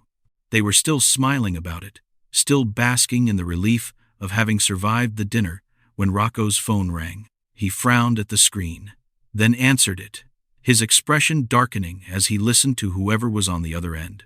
When he hung up, his face was grim. What is it? Gabriella asked, fear creeping back in. That was Enzo's contact in the Santoro family. Marco has apparently taken our economic pressure personally. He's made a decision, and it's not one I expected. What kind of decision? Rocco was quiet for a long moment before answering. He's kidnapped someone. Someone he thinks will force me to back down and give him what he wants. Who? Gabriella whispered, though she had a terrible feeling she already knew. He's taken my daughter, Rocco said, his voice barely controlled fury. Marco Santoro has kidnapped Sophia. The revelation that Rocco had a daughter came as a shock to Gabriella, though in retrospect she realized it shouldn't have been. Of course he and Lucia had children beyond just Alessandro. Of course there were parts of his family she hadn't yet met or heard about. The fact that it took a kidnapping to reveal Sophia's existence spoke to just how carefully Rocco compartmentalized the different aspects of his life. Tell me everything, Gabriella said, as Rocco directed their driver to take them to his estate in Westchester, bypassing her apartment entirely. Who is Sophia? Why haven't I heard about her before? And why would Santoro target her specifically? Rocco's hands were clenched into fists, and she could see the effort it took for him to maintain his composure. Sophia is my youngest child, 23 years old. She has been living in California for the past 5 years, attending graduate school at Stanford, deliberately staying away from the family business and everything connected to it. She is brilliant. Gabriella studies environmental science, wants to save the world through sustainable technology. She is everything good that Lucia and I created, everything I hoped would never be touched by my other life. His voice cracked slightly on the last words, and Gabriella's heart broke for him. She reached across the seat to take his hand, and he gripped hers so tightly it almost hurt. How did Santoro find her? She came home for the weekend to visit. She wanted to meet you, actually. Alessandro had mentioned my new relationship, and she was curious about the woman who had apparently captured my attention. I was going to introduce you next week at a family dinner I was planning, he laughed bitterly. She has been home less than 12 hours, and already I have failed to protect her. This is not your fault, Gabriella said firmly. Santoro is the one who made the choice to kidnap an innocent woman. You can't blame yourself for his actions, can't I? Rocco's eyes were dark with self-recrimination. I chose this life. I chose to build an empire on violence and fear. I chose to make enemies who would use any leverage against me. Sophia is paying the price for my choices, just as you nearly did when he threatened you. By the time they reached the estate, Enzo had assembled what looked like a small army in Rocco's study. Maps were spread across the large table. Laptops glowed with surveillance footage and data, and at least a dozen men Gabriella didn't recognize filled the room with deadly purpose. This was the other side of Rocco's world, the one she'd glimpsed during the earlier attack but never seen fully mobilized. What do we know? Rocco demanded the moment he entered, all emotion locked behind a mask of cold calculation. Ex.So stepped forward with a tablet. Santoro's people grabbed Sophia from the coffee shop in the village around noon. 3 men, 2 vehicles. Professional execution. She fought them, but they had numbers and surprise. We have camera footage from traffic cameras that tracked them to a warehouse complex on the waterfront that Santoro uses for various operations. Our sources confirm she's being held there. 2nd floor, northeast corner room. 4 guards, rotating in pairs. Light security, because Santoro doesn't think we'll move this quickly. He's right to underestimate me, Rocco said softly, and there was something in his tone that made Gabriella shiver. This was the Mafia Boss, the man who had built an empire through force and fear, stripped of all civilized pretense. He thinks I will negotiate, will offer terms, will try to minimize violence. He does not understand that he has just made the gravest mistake of his life. Boss, we should consider the FBI option, one of the other men suggested. And risk Sophia's life while they negotiate and strategize? Rocco shook his head. No. We handle this our way. Fast, efficient, and final. Santoro wants to play by old rules? Then he will learn why those rules existed in the first place. Gabriella listened as they planned the rescue with military precision, discussing entry points and extraction routes, weapons and contingencies. It was surreal and terrifying. Watching the man she'd fallen for transform into someone capable of ordering violence with clinical detachment. What can I do? She asked, surprising herself and everyone else in the room. All eyes turned to her, and she saw various expressions ranging from dismissive to curious. I'm serious. I may not be trained in combat or strategy, but I'm not useless. Tell me how I can help. Rocco studied her for a long moment, then gestured for her to come look at the maps. Santoro knows we will eventually locate Sophia. He knows we will come for her.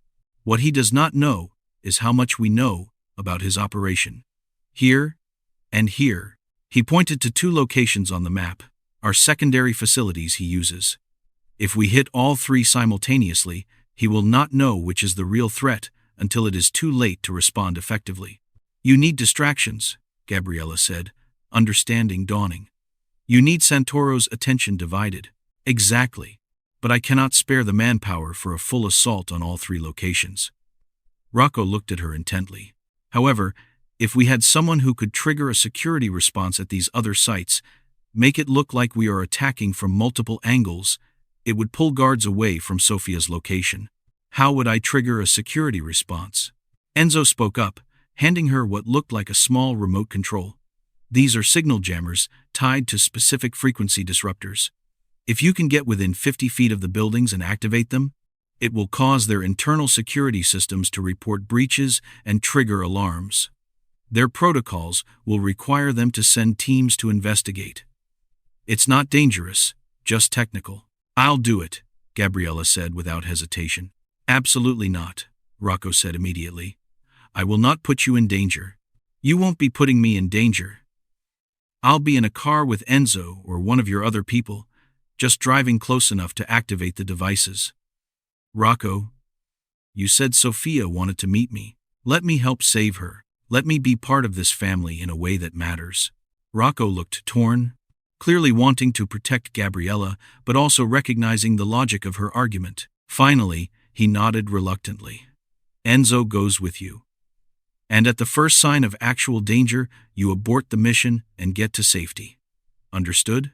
Understood, Gabriella agreed. The plan was set into motion with impressive speed. Within 2 hours, they were deployed across the city like pieces on a chessboard. Gabriella rode with Ex.So in an unmarked sedan, heading toward the northern facility, while Rocco led the main assault team toward the warehouse where Sophia was being held. You did not have to volunteer for this, Ex.So said, as they drove through the darkening streets.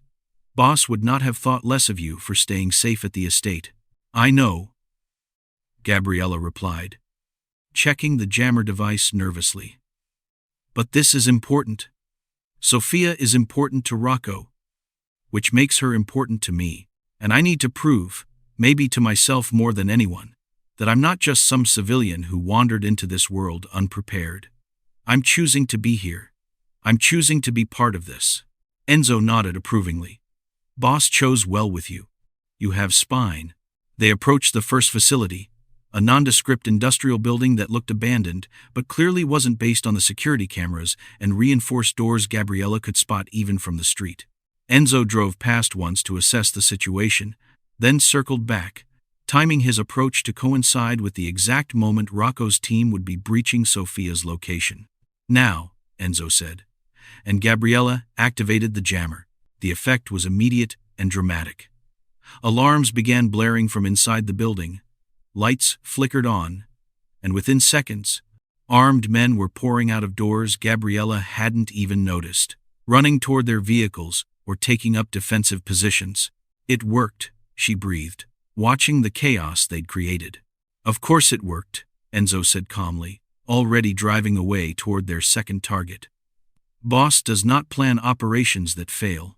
At the second location, they repeated the process, and Gabriella felt a surge of satisfaction as more of Santoro's forces scrambled to respond to phantom threats, pulling resources away from where they were actually needed.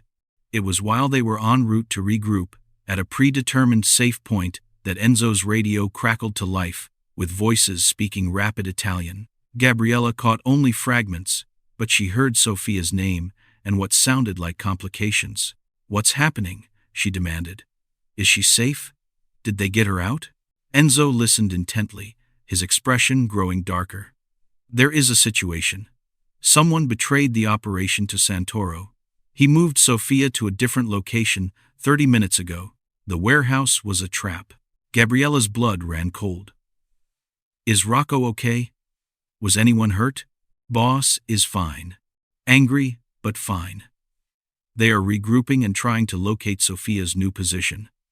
Enzo paused, listening to more radio chatter. "There is something else. Santoro has made demands. He wants Boss to come alone to negotiate, or he kills Sophia." "Rocco won't do that," Gabriella said immediately. "He can't. Santoro will kill them both. Boss knows this. But he is also a father who has already lost his wife, the thought of losing his daughter as well." Enzo trailed off, his usual professional demeanor cracking slightly. "Sophia is special. She is the hope of the family, the proof that not everyone born into this life has to be consumed by it. Losing her would break Boss in ways even Lucia's death did not."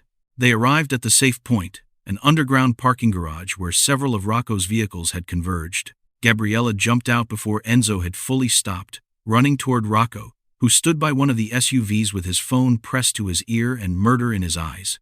He saw her approaching and ended his call, opening his arms so she could crash into him.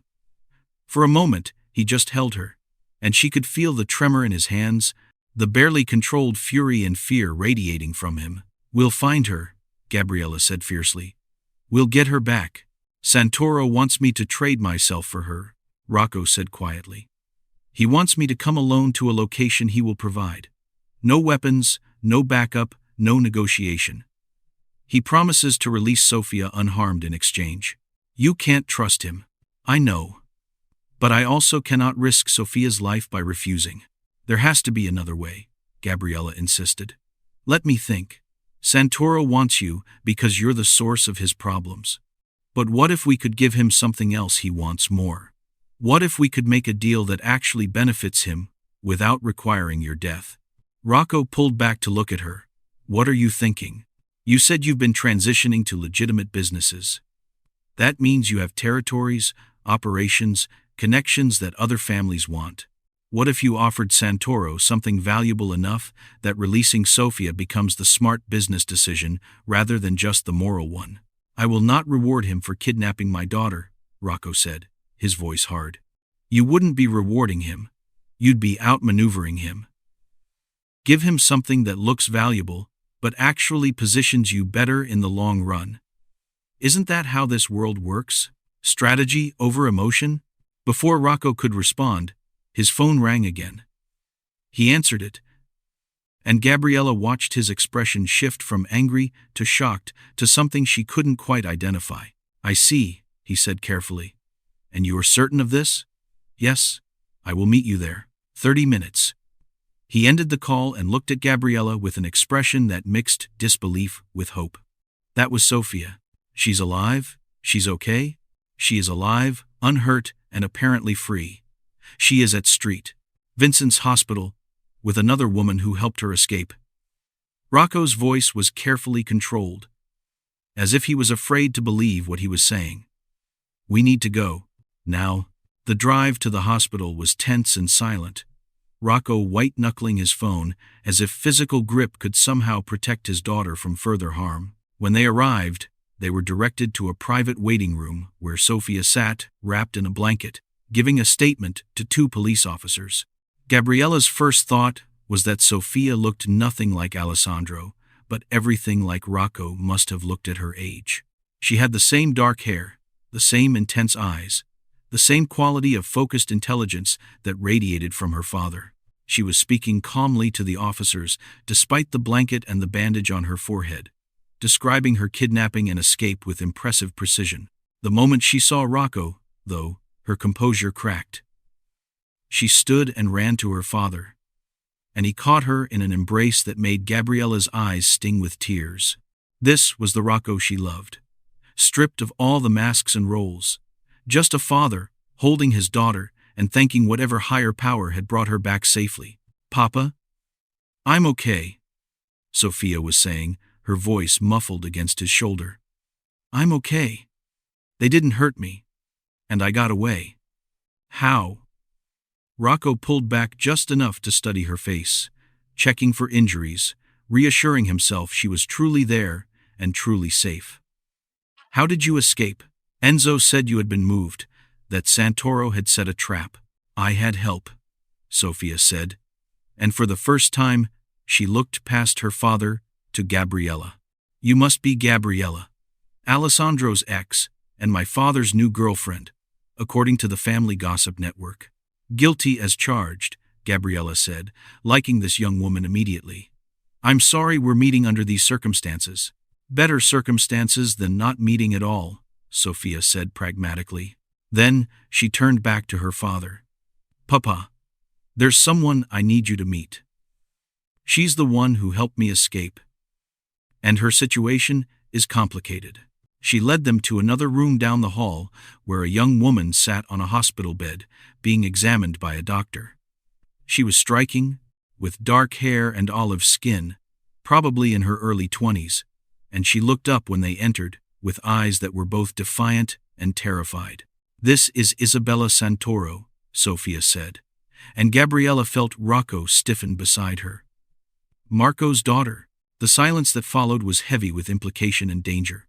Marco Santoro's daughter had helped Sophia escape, which meant she had betrayed her own father. The consequences of such a betrayal in their world were severe and final. "Miss Santoro," Rocco said carefully, his voice revealing nothing of what he was thinking. "Sophia tells me you helped her escape. Why would you do such a thing? Surely you know what it means to betray your father." Isabella lifted her chin, and Gabriella recognized the gesture of someone who had made a decision and was prepared to face the consequences. "Because I'm tired of being a prisoner myself. My father has kept me locked away for 2 years because I refused to marry the man he chose for me, some underboss from Boston who I've met exactly twice. He uses me as a pawn, threatens me to control others, and makes decisions about my life like I'm property instead of a person. When he brought Sophia in and I saw what he planned to do, how he was going to use her the same way he uses me, I couldn't just sit there and let it happen." "You could have," Rocco pointed out. "You could have stayed safe and silent and let events unfold without your involvement. Instead, you freed a rival family's daughter and put yourself in incredible danger." "Why?" "Because Sophia talked to me," Isabella said simply, looking at the other young woman with something like wonder. We were both locked in that warehouse, both guarded and controlled, and she wasn't afraid. She talked about her life, her studies, her freedom to choose her own path. She talked about you, Mr. Valentini, about how you were transitioning the family away from violence, about how you were building something different. And I realized that was what I wanted. Not to be married off or used as leverage, but to have a choice about my own life. So I made one. I helped her escape, and now I'm asking for protection because my father will kill me if he finds me.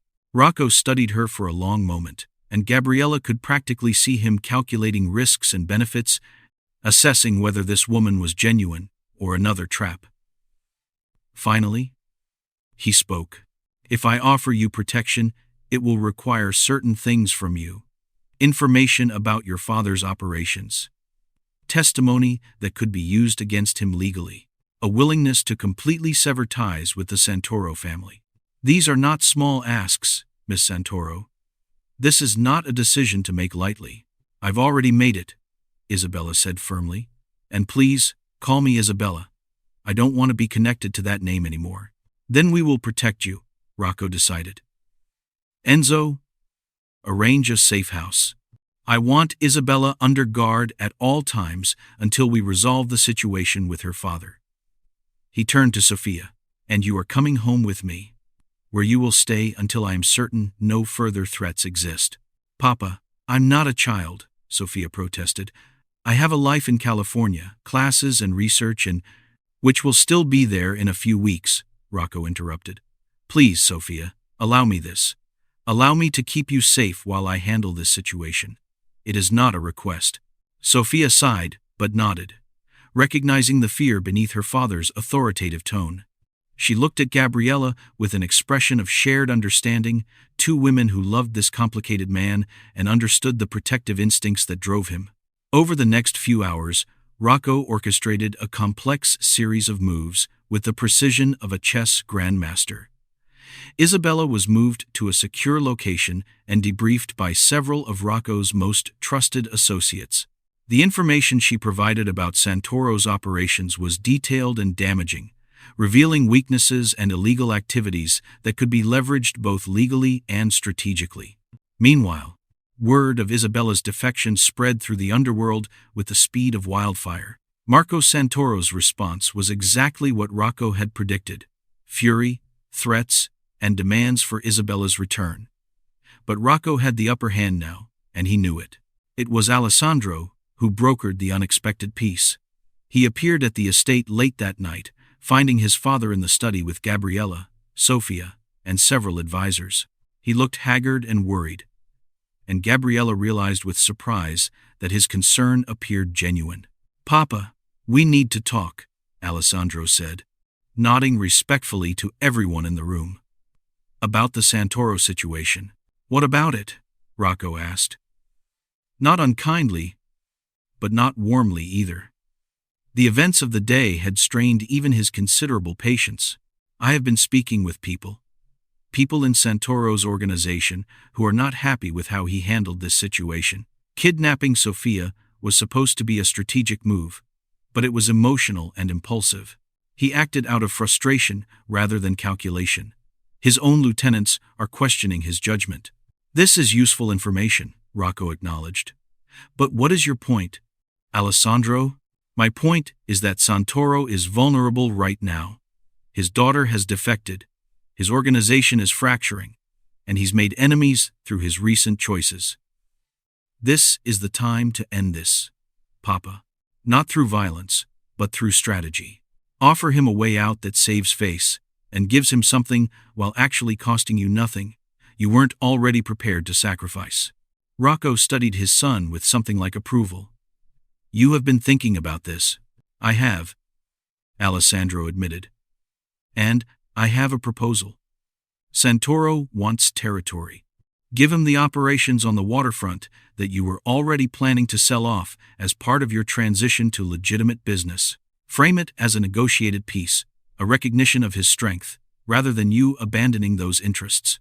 He gets territory he wanted, you move forward with your plans, and the conflict ends without further bloodshed." "And Isabella?" Rocco asked. She disappears. New identity, new life, under your protection, but officially dead, as far as the families are concerned. Santoro can claim she died trying to escape, which explains why he can't produce her. He saves face, she gets her freedom, and the chapter closes. It was, Gabriella realized, a brilliant solution. It gave everyone what they wanted, while requiring no one to admit defeat. She could see Rocco processing it, calculating the angles, assessing the risks. "This would require you to serve as intermediary," Rocco said to Alessandro. "You would need to present this to Santoro in a way that makes him believe it was partially his idea, that he negotiated something valuable, rather than simply being outmaneuvered. Can you do that?" "I can," Alessandro said. "And Papa, I want to do this. Not just for the family, but for Sophia. When I heard she had been taken, I realized how much I have let petty grievances and hurt pride cloud my judgment. She is my sister. You are my father." "And Gabriella." He looked at her directly for the first time. "You are someone important to my father, which means you matter to the family. I do not have to like the situation to respect it and protect what is important." It was the closest thing to an apology Gabriella would likely ever get from Alessandro, and she recognized it for the peace offering it was. She nodded, acknowledgement, and something in Alessandro's shoulders relaxed. Over the next several days, Alessandro worked diplomatic magic, negotiating with Santoro's representatives and presenting Rocco's offer in a way that made it seem like a hard-won compromise rather than a strategic victory. The waterfront territories changed hands. Isabella Santoro officially died in a car accident, whose details were vague and unverifiable, and Marco Santoro withdrew to consolidate his new acquisitions. The crisis was over, but its reverberations continued to reshape Gabriella's world. Sophia, who had been planning to return to California immediately after the incident, instead chose to stay in New York for a few weeks to get to know Gabriella properly. The two women bonded over coffee and long conversations about family, freedom, and the complicated men they loved. Sophia shared stories of growing up as Rocco's daughter, of watching him grieve her mother and slowly rebuild his life with purpose and intention. "He is happier now than I have seen him in years," Sophia told Gabriella one afternoon as they sat in the garden at Rocco's estate. "You have given him something I was afraid he would never find again.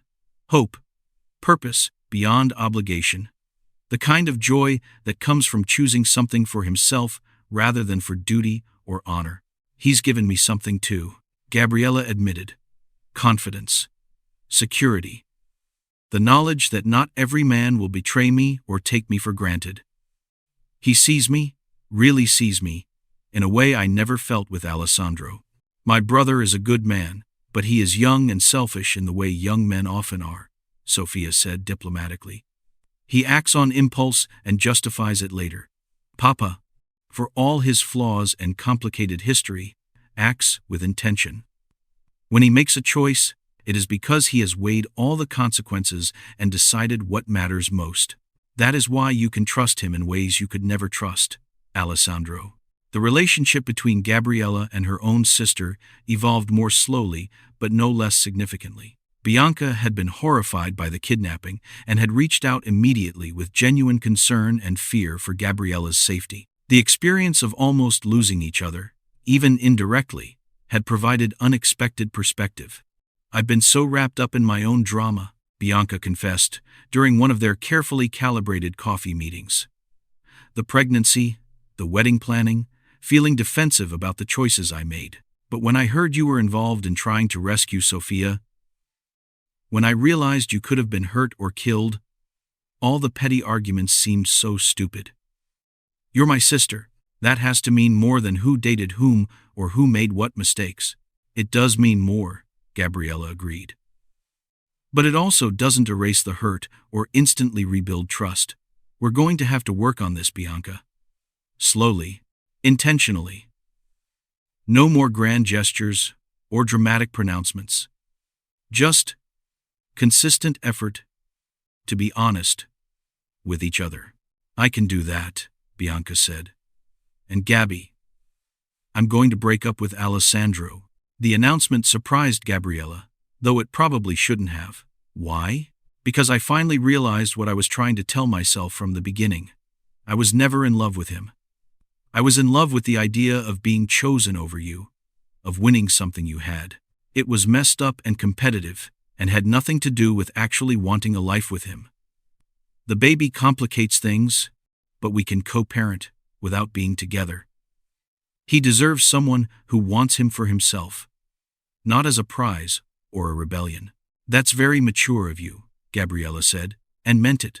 I'm trying to grow up, Bianca replied. Better late than never, right? Alessandro took the breakup with surprising grace, later admitting to Rocco that he'd felt the same way about their relationship but hadn't known how to end it without seeming callous about the baby. They agreed to co-parent cooperatively, to maintain respect for each other for the sake of their child, and to stop trying to force a romance that had never been sustainable. Through all of this, Gabriella and Rocco's relationship deepened and solidified. The crisis with Sophia had revealed to both of them what they meant to each other, how far they were willing to go to protect what they were building together. Rocco began introducing Gabriella to other aspects of his life and work, involving her in charitable foundation decisions and expansion plans for the restaurant chain. You have a gift for seeing possibilities others miss, he told her one evening as they reviewed plans for a new restaurant location. You understand branding and positioning, yes, but you also understand people. What they need, what they respond to, how to make them feel valued and seen. This is rare, Gabriella. Do not waste it on just marketing campaigns. What are you suggesting? She asked, intrigued. I am suggesting that perhaps you should consider a more significant role in the family enterprises. Not just as a consultant, but as a partner. Someone who helps guide not just how we present ourselves to the world, but what we actually build and create. It was a tempting offer, a chance to be more than just a girlfriend or a vendor, but an actual architect of the empire Rocco was transforming. But Gabriella was also cautious about mixing business and romance, about creating power dynamics that could complicate their relationship. Can I think about it? She asked. Of course, Rocco said. This is not a decision to make quickly, but know that the offer stands whenever you are ready. 6 months after the kidnapping, Rocco organized the family dinner he'd been planning to introduce Gabriella and Sophia properly, though, by that point they'd become close friends. The evening was held at La Stella d'Oro, with the private dining room transformed into an intimate family gathering space. Alessandro attended with his new girlfriend, a woman named Carolina, who was a pediatrician and seemed perfectly suited to him in ways Gabriella and Bianca never had been. Bianca came alone, now visibly pregnant and radiant, in a way she'd never been when she was with Alessandro. Nina and other Romano family members mixed with the Valentini clan, and what could have been awkward instead felt like the blending of two families who were learning to navigate complexity with grace. It was during dessert that Rocco stood, tapping his wineglass to get everyone's attention. Gabriella felt her heart rate spike, having no idea what he was about to say or do. Thank you all for coming tonight, Rocco began, his voice warm and genuine. 6 months ago, I thought I knew what the rest of my life would look like. I would run my businesses, transition to legitimate operations, fulfill my obligations to family and legacy, and that would be enough. I was wrong. He turned to look directly at Gabriella, and she felt the weight of his gaze and everyone else's attention. I met someone who reminded me that life is for living, not just for existing. Someone who challenged me to be better, to want more, to believe that second chances are real and meaningful. Someone who saw past the surface complications to the man I am trying to become. Rocco reached into his jacket pocket and pulled out a small box, and Gabriella's breath caught as he opened it to reveal a ring that was both elegant and understated. A single diamond set in platinum that caught the candlelight beautifully. Gabriella Romano, you have taught me that love does not follow convenient timelines or respect social conventions. You have shown me that courage means choosing what you want despite the complications. You have given me hope and joy and a future I actually want to embrace.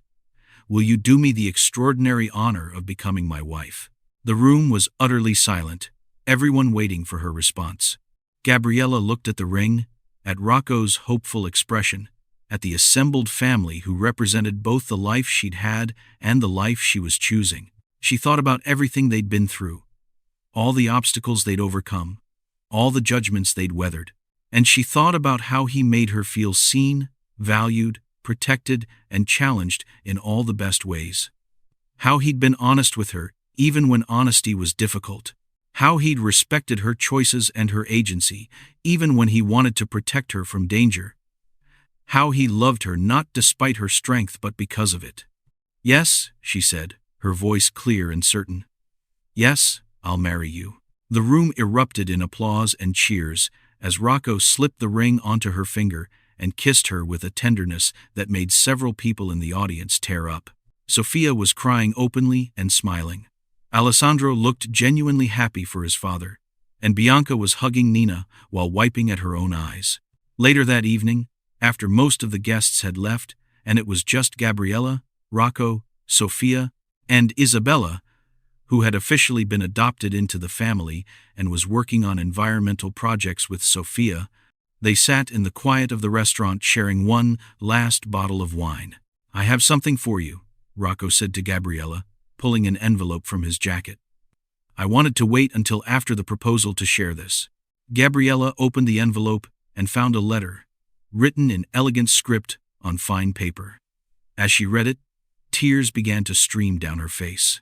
It was from Lucia, Rocco's late wife, written in the final days of her life. In it, she spoke directly to whoever might come after her, whoever might capture Rocco's heart and help him heal. She wrote about her wishes for him, her hope that he would find love again, her blessing for him to move forward without guilt or reservation. She wrote about the kind of woman she hoped he would find. Someone strong, independent, capable of handling the complicated realities of their world while seeing the good man beneath the dangerous reputation. "She would have liked you," Rocco said softly. "She would have appreciated your strength and your refusal to be diminished by anyone's expectations." This letter was her gift to both of us, permission to build something new without being haunted by what we lost. "Thank you for sharing this with me," Gabriella whispered. "It means everything." "No," Rocco corrected gently. "You mean everything. The letter is just confirmation that choosing you was right, that moving forward is honoring her rather than betraying her memory." They sat together in comfortable silence.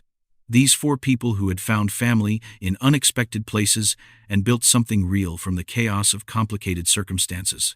Sophia and Isabella were planning environmental initiatives that would transform the family's approach to business sustainability. Alessandro was building a genuine relationship with Carolina, while learning to be a good co-parent with Bianca.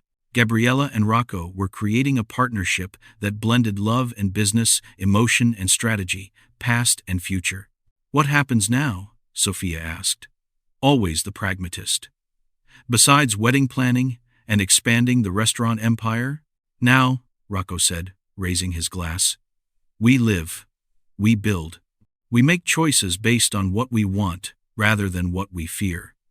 We prove that people can change, that families can evolve, that love can bloom even in the most complicated soil. We honor those we've lost by becoming the best versions of ourselves. To new beginnings," Gabriella added, raising her own glass. "To family, chosen and given," Isabella contributed. "To the future," Sophia finished. They drank, and in the warm light of the restaurant that had brought them all together, surrounded by the evidence of transformation and growth, they celebrated not just an engagement, but the victory of hope over cynicism, love over convenience, and choice over obligation. The path forward wouldn't be easy. There would still be challenges to navigate, judgments to endure, complications to resolve. But they would face them together. This unconventional family, built on honesty, respect, and the radical belief that it's never too late to choose happiness, no matter how messy the journey to find it might be. And in the end, that was enough. More than enough. It was everything. Ready for your own love story transformation? If this story of second chances, unconventional love, and finding family in unexpected places resonated with you, subscribe to our channel for more romance stories that break the mold and celebrate love in all its complicated, beautiful forms. Hit that notification bell so you never miss a story about second chance romance, age gap relationships done right, strong characters who choose love over convention, family drama with heart and redemption, mafia romance with depth and emotion. Comment below. What was your favorite moment in Gabriella and Rocco's story? Team Alessandro or Team Rocco? We know the answer. Should we write a follow-up about Sophia and Isabella's adventures? Like this video if you believe in choosing happiness over others' expectations, and share it with someone who needs a reminder that it's never too late to rewrite your story. New stories posted every Tuesday and Friday. Join our community of romance lovers who believe in happy endings that are earned, not given.